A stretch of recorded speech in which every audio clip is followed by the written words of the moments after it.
Are you torn between investing in treasury bills or fixed deposits?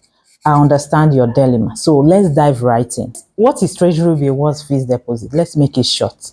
Treasury bills are backed by government, while fixed deposits are backed by bank. Treasury bills are sold at discount value and then mature at face value. For instance, let's say you are investing 1 million naira. If the interest rate is 20% per year, per annum, the bank will take 800,000 and leave 200,000 for you.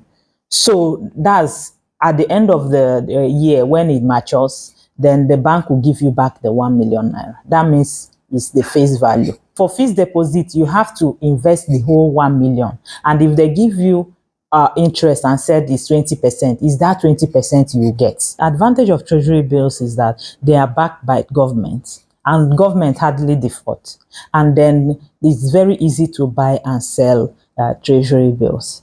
So let's talk about the disadvantages. The disadvantages is that, number one, you can only invest for the maximum of 1 year.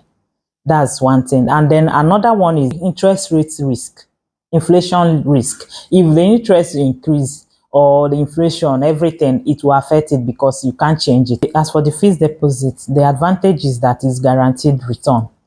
For instance, if you lock it up for like, let's say 10% for the whole year, and eventually the rate goes down, it doesn't concern you, because at the end of the day, they will still pay you the 10%, which was the agreed rate. Another thing is that you can invest for more than 1 year. Some banks offer the like up to 2 years, unlike treasury bills. That's another reason why, that's another advantage of fixed deposit. You may ask, which one of them is better? Well, if you prioritize safety and liquidity, quick to get your money fast, well, the fixed deposit is fast. But when you prioritize your money, I would say you should go with treasury bills, because treasury bills, you can invest, let's say 1 million naira in treasury bill, then take the 200,000 naira, which is the interest.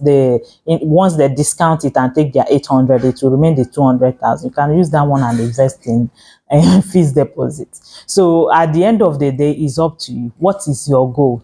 Check the rates. What is the current rate? Which one is better for you? When it comes to safety, who do you trust best? Do you trust the bank you are investing better than the government? So at the end of the day, everything lies on you. So thank you for watching. Please subscribe to my channel, and I will see you in my next video. Bye.